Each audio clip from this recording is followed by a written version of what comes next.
금강산 호랑이 잡기. 옛날 어느 산골에 총을 잘 쏘는 포수가 부인과 어린 아들을 키우며 살고 있었어요. 포수는 총 쏘는 솜씨가 훌륭했지만 살림은 늘 가난했지요. 그 즈음 금강산에 사는 사나운 호랑이떼가 마을에 나타나 사람을 해치는 일이 많아졌어요. 나라에서는 호랑이떼를 잡으면 큰 상을 내리겠다고 했어요. 그래서 온 나라에서 많은 사람들이 호랑이를 잡겠다고 몰려들었어요. 포수도 가난한 살림을 면해보기 위해 호랑이를 잡으러 나섰지요. 여보, 호랑이떼가 그렇게 사납다던데 제발 안 가면 안 될까요? 아내는 걱정이 되어 눈물이 주르륵 흘렀어요. 포수는 아내에게 칼 한 자루와 쇠굿을 한 개를 내밀며 말했어요. 잘 간직하시오. 만약 이것이 녹슬거든 내가 죽은 줄 아시오. 부디 몸 조심하시고 꼭 돌아오세요. 아내는 눈물을 닦으며 멀어져가는 남편의 뒷모습을 바라보았어요. 포수는 먼 길을 걷고 또 걸어 드디어 금강산 가까이에 다다랐어요. 그때 불현듯 포수 앞에 머리가 하얀 노인이 나타났어요. 어디를 가는 길이요? 노인이 물었어요. 금강산에 호랑이떼를 잡으러 가는 중입니다. 갑자기 나타난 노인 때문에 포수는 어리둥절했지요. 날이 저물었으니 내 집에서 하룻밤 쉬어가는 게 어떻겠소? 마침 날이 어두워져 더 이상 길을 가기 어려웠던 포수는 노인을 따라갔어요. 집에 도착한 후 노인은 저녁을 먹으라더니 무쇠 수제비 한 그릇을 내왔어요. 아니, 도대체 무쇠로 만든 수제비를 어떻게 먹으라는 거지? 포수는 도저히 먹을 수가 없었어요.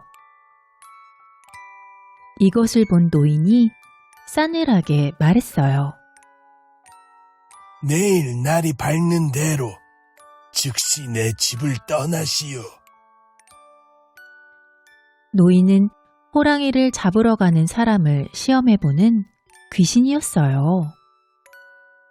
무쇠 수제비를 먹으면 호랑이를 잡을 수 있는 사람이라 여기고 도와주려고 한 것이었지요. 다음날 아침 포수는 노인의 집에서 나와 금강산으로 깊숙이 들어갔어요. 얼마 후 포수 앞에 커다란 호랑이 한 마리가 나타났어요. 포수는 정신을 가다듬고 호랑이를 향해 재빨리 총을 쏘았어요. 그 순간 호랑이가 눈 깜짝할 사이에 뛰어올라 포수를 덮쳤어요. 그 바람에 총알은 빗나가고 포수는 호랑이에게 단번에 잡아먹히고 말았지요. 집에서 남편을 기다리고 있던 아내는 매일 칼과 구슬을 살펴보면서 남편이 무사하기를 빌고 또 빌었어요. 어머, 이 일을 어쩌면 좋아. 어느 날 갑자기 칼과 구슬이 녹슨 것을 본 아내는 남편이 죽었다는 것을 알게 되었지요. 아내는 하늘이 무너져 내리는 것 같았어요. 홀로 된 아내는 이 일 저 일 가리지 않고 돈을 벌어 아들을 정성껏 키웠어요.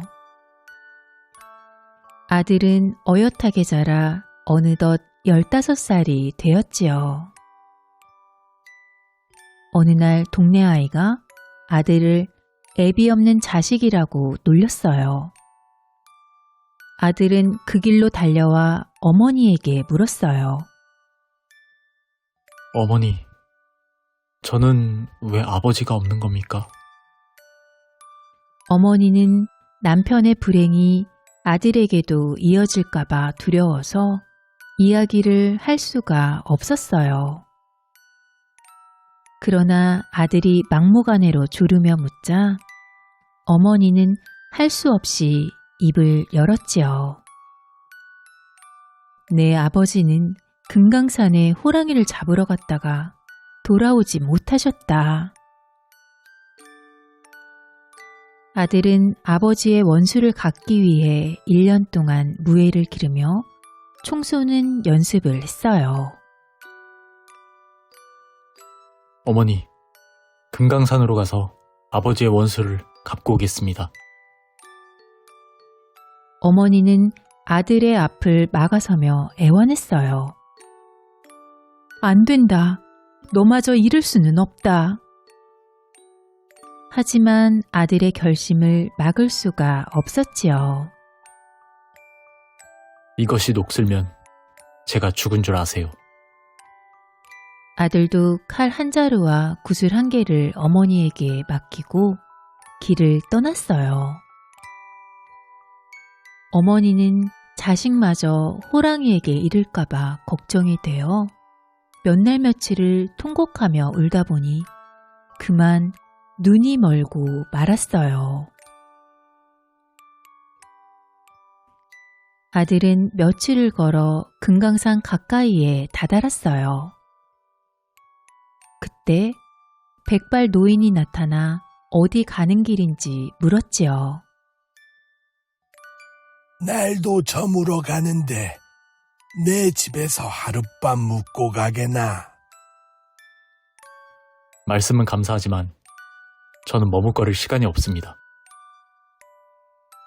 빨리 가는 것도 좋지만 기운이 나야 호랑이를 잡을 게 아닌가.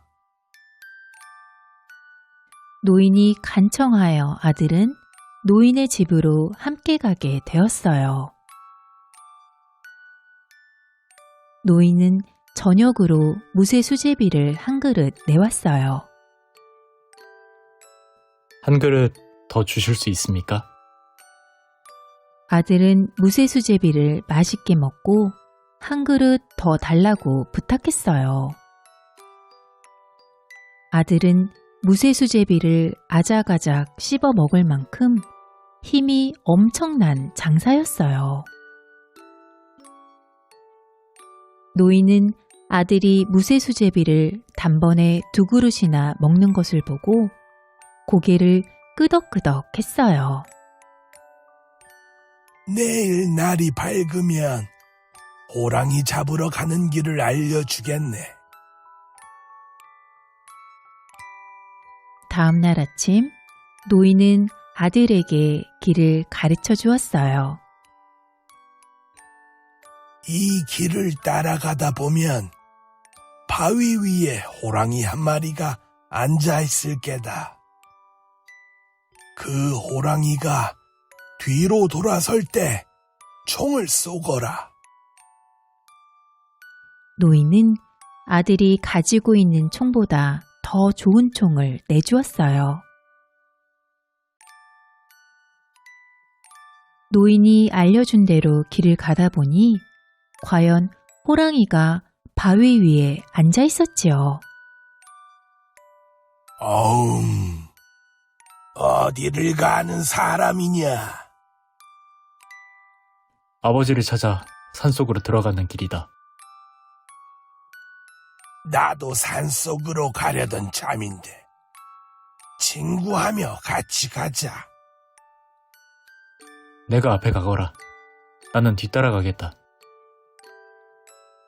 그 말을 들은 호랑이는 앞장서며 돌아섰어요. 바로 지금이야. 아들은 잽싸게 방화쇠를 당겼어요. 호랑이는 그 자리에서 죽고 말았지요. 아들은 안도의 한숨을 쉬고 다시 길을 걸어갔어요. 얼마 안 가 노인이 일러준 큰 바위가 나타났어요. 손뼉을 2번 치니 바위가 쩍 갈라지며 바위 밑에 새로운 세상이 나타났어요.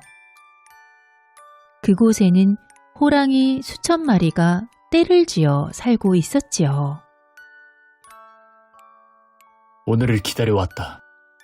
너희들을 모두 잡아 아버지의 원수를 갚고 말겠다. 무서운 호랑이 떼를 상대로 아들은 용감하게 싸웠어요. 아들이 쏜 총알은 백발백중 호랑이들을 맞췄고 부지불식간에 다가온 호랑이들도 단번에 때려눕혔어요. 아들은 수천 마리의 호랑이들과 싸워 모두 이겼지요. 그 많던 호랑이들을 물리치고 마지막 호랑이 한 마리가 남자 호랑이가 울면서 애원했어요. 제발 살려주십시오. 살려주시면 은혜를 잊지 않겠습니다. 그럼 살려줄 테니 내 말을 잘 듣거라. 아버지의 원수를 갚은 아들은 살려준 호랑이를 데리고 집으로 돌아왔어요. 어머니는 눈이 먼 후 이웃 사람들의 도움으로 겨우 살아가고 있었지요. 어머니를 본 아들이 반가움에 달려가며 소리쳤어요. 어머니! 아버지의 원수를 갚고 돌아왔습니다. 죽은 줄 알았던 아들의 목소리를 들은 어머니는 눈을 비볐어요. 어디 내 아들이 돌아왔다고? 그러자 어머니의 눈이 번쩍 뜨이면서 환하게 밝아졌어요. 다시 만난 어머니와 아들은 부둥켜 안고 기쁨의 눈물을 흘렸어요. 그날 이후 아들은 어머니를 정성껏 모시고 데려온 호랑이에게 심부름을 시키며 잘 살았답니다.